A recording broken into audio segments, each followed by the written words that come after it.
Oh man, so Young Thug is still on his promo run, press run for his album, and he's answering some questions that need to be answered, but I don't think y'all gonna get the satisfying responses that y'all want for this BS that Thug been on, right? And mainly I'm talking about the album cover and things of that sort, but let's get to it now. This weekend he was seen actually linking up with YFN Lucci at the club. Hold on. 21 Savage was there too. Lucci right there, Thug right there. That's Belly Gang Kush right there. So they was linking up. That's even a crazier move right there, you know. That publicly, y'all can see that. You know, there's a lot of controversy going on between that, but you got a lot of comments. I seen it in my comment section. We was previously talking about this and the entire beef being squashed and them doing work with each other. People were saying things like this lady saying right here, man, this doesn't make any sense to me. You get cool with your biggest op but can't rock with Gunna.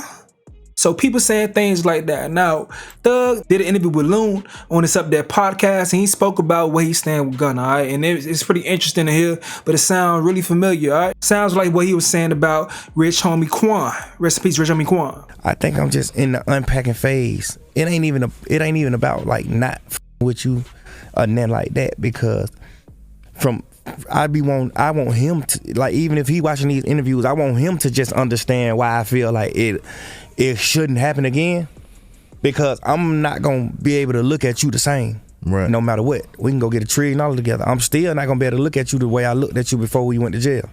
So for your own good, it's better to just like, I love you to death. I know you love me. We love each other to death, and we just going our own ways, and we just shit. You know how this shit go. You just sometimes you do that. You just, yeah. You know what I'm saying? Leo Cohen and Jay-Z split up. Right. They still friends. They still cool. Whatever they got going on, both of them got their beings. They living their life. They know what they doing. You know, it's no hard feeling. I feel like, and for my good too, like I ain't gonna be able to look at you the same. So I feel like a fake to just have you around me. Get your money, man. Go get the money, man. Do, you know, take care of your family. Do what you need to do. Just, you know, for the sake of your just life and your livelihood and your thought process. Ain't even no sense of you trying to be back cool with me, because we're gonna be around each other and it's gonna be weird. We're gonna be around each other. We're gonna try to be cool. The dap up gonna be different. Everything's gonna be different, because I already look at it like a different situation. Right. You know what I'm saying? So it's like at this point is, people think I'm bitter, or people think that I'm just feeling a certain type of way, because I'm like, I don't want to be friends, but I just be thinking 10 steps ahead. Right. I don't just think surface level like normal people, bro. I'm thinking 10 steps ahead. People think I'm bitter, but I'm not bitter at all. I got on the internet and admitted I love them. I want you to get rich. Go get you some money. Go take care of your family. Do what you're doing. Right. Change your life. You working out. You doing what you need to do. You know, shit I've been told you to do. You came around. You doing it. You doing what you're doing.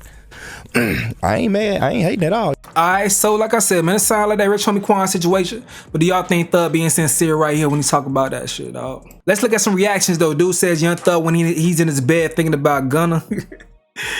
Staring at that picture, reminiscing the old times. They said nigga high-fiving and dancing with Lucci and can't even talk to his homie. Should have said this from the start instead of dissing him in every opportunity he got. I hear that. Y'all saying Gunna moved past it already. Gunna was released before Thug was. He's literally had more time to process it in the real world. Gunna, yes ma'am. He's the reason they went separate ways, so why he's now complaining. He set Gunna up to fail in every way possible and failed. Gunna been moved on. He keep mentioning him in songs and interviews. At least, I mean, he was gonna mention him eventually. And this is his official rollout, so it could have been better time for him, but he was gonna do it eventually. It just took so damn long. God damn. My thing is, bruh, if you felt some type of way, the first thing we should have heard about it wasn't the music, to bring more attention towards the music. Gunna, when he first came out, the reason why A Gift and a Curse hit so hard is that he spoke about everything that he was going on, that he had going on in the record. So even the people that didn't like him, they went to the music to hear what he had to say. In your situation, Thug, a couple tracks related to what he is right now, his current mind state, but most of the project was just carefree songs. And he kind of hints towards that when he talks about his album cover. Now I told y'all that this nigga had no deep meaning towards the album cover, dog. It was just shock value. That's it. And here he goes, right? He talks about more about the album cover. I think it was just like some funny shit, but it's still like serious to the point where it's like I went with it. You know what I'm saying? But it really just some fun shit. Like we just fun, like some funny shit. You know, in our hood, we always joked and played. You know, I got a lot of white friends and shit, but we always joked and played in my hood. Like, shit, you want to be the biggest, go white. You know what I'm saying? And that's why I said when I put the album cover out, hey, if you want to be the biggest, go white. Yeah. You watch school. You know, we just talking shit because there's so many big black people. I'm one of them. You know what I'm saying? I understand. We just, you know, it's just a narrative that the world paint, and we just going with the narrative. You want to be the biggest, go white. Michael Jackson went white for this. You know, all listen, we know that ain't true. We know Michael Jackson didn't do it. You know what I mean? We just go with the motions. Like but it's just all fun. Like I just did it on some shit like, shit, I want to be the biggest in the world. How can I be the biggest? The very first minuscule, but first answer to that question from anybody should be, you gotta be white. You know, they always let the white people be the biggest, you know what I'm saying? Sure. I love white people too, you know what I'm saying? But they always let the white people be the biggest, and you know what I'm saying? We got big ass artists too that's black, but goddamn, you know, we just, you know, it's just a narrative. I was just pushing the envelope a little bit, man. Just shit, you want to be the biggest nigga in this motherfucking world, nigga, you gotta be Eminem, nigga. You gotta go white. You know, I just put the white album cover out, you know, I'm just talking shit. Right. You know what I'm saying? Yeah, it's just all fun shit though. It ain't no, you know what I'm saying? I'm not with none of the politics, and I ain't with none of that political shit, man. We having fun, it's music, and it's not, and you know, you shouldn't take it so serious. You know, it's not like we can make it out alive anyway. Facts. We all gonna die no matter what. Nah, facts. So it's just like you gotta choose to be happy and put in the world what you want to put in the world and the legacy you want to create for yourself, because that's what it's about. Right. Now, my dog said politics, but he cleared it up though. Bruh. Nah, it's so many layers to unpack when listening to that shit. Let me try to remember everything he said. So, the tongue-in-cheek joke about it that it ain't land for everyone, because, you know, to make certain edgy type of jokes, you gotta be witty in a way and do it in a certain way that it makes sense. You know, that one, it was just too vague. You gotta let people know what you're joking about. It was just too vague. At the end of the day, it was just shock value. So it's nothing to draw from. And Young Thug has never been a person that we go to for introspective shit. Every once in a while, he'll catch you with some passion-driven vocals and saying some real shit in music. You feel me? That, you know, just comes from the street perspective. So you fuck with it. You connect with it. But he's never been a person that we look to try to get some deep information from. So everything that he's doing right now is on brand, but right now he got a lot of eyes on him, so people are listening to him and they never listened to him before, and they realizing, why am I listening to him? Real shit, they wondering, why I'm listening to this nigga like I'm gonna get something from this, or what I got from this may make me feel embarrassed that I even enjoy his music. But at the same damn time, it's a lot of these artists that if they talk long enough, they're gonna embarrass you or embarrass themselves. That's what it comes down to, man, because a lot of folks are just hood niggas that found a way to express themselves through music, or just use music as a hustle and occasionally express themselves. Which leads me to what I just heard. What I'm saying, that's not that deep. It's just music or whatever. You're supposed to have fun with it. Yeah, you are supposed to do that. And some artists, they are there just strictly for vibes and fun. They are there, but all music ain't like that. You can just say my music is for this, you know, my music is just for fun, but all music ain't like that, bro.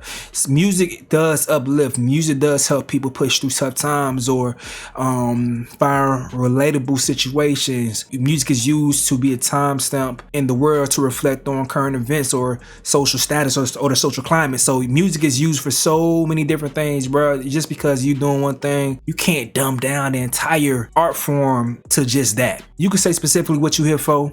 And I ain't gonna lie, when you are listening to someone like Young Thug, or you have him in your repertoire or your catalog of music that you tap into every once in a while. I know everyone isn't like me, but I would hope that people know, you know, you listen to that music for a specific reason. Like, there's very rarely any substance to that shit.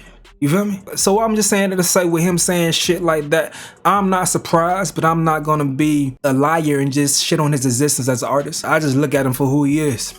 A character in this rap world, usually controversial, always been controversial. If this was the WWE, he started off as a heel. Somehow he became a face or a good guy, but Young Thug was the villain. With the Lil Wayne situation, the dress and all that shit, Young Thug is used to being on this end of the spectrum, getting the hate, man. But in the late 2010s, early 2020s, he became a good guy. So people forgot that he does shit like this. And that's why I said Rico Trial brought him so much more viewers. And the casual viewers starting to pay more attention to Young Thug, but this shit is on brand, bro. People were pulling their features. Do you want to dispel that myth to your fans like you're some isolated man on an island, and your people that you within the rap game are not with you. You got to say something to your fans about that. Yeah, hell yeah. My bad, dog. I just seen that Tyreek Hill had a bad knee injury. My bad. I got a game on up here as I work. Shit. Yeah, man, you know, don't believe the hype, man. Don't believe, you know, they say I pulled the album back because goddamn, I ain't get the features, man. Everybody, who y'all thought wasn't gonna be on the album? They on the album. Right. I couldn't get the Drake feature because he on tour. He running around, he doing a lot of shit, you know what I'm saying? But we gonna make up for them not hearing us on collab on this album. Right. We got some, me and bro got some shit in store for sure, but shit, everybody who they try to turn against me, everybody who they try to make, I mean, like, all them niggas with me. Right. All them niggas rocking wet. They here. Yes. Every day, all day. Yeah. You know what I'm saying? We here, man. People were pulling their feet. Alright, so nobody pulled the features. Nobody pulled their features. That's that right there. But damn, Tyreek Hill got carted off the field. That's crazy, man. Let me get back focused. But that's what's going on in the Young Thug situation. I had to come to y'all with an update. But let me know what you got to say in the comment section below. I'm going to get up out of here, though. This is another update with Stace. Yo.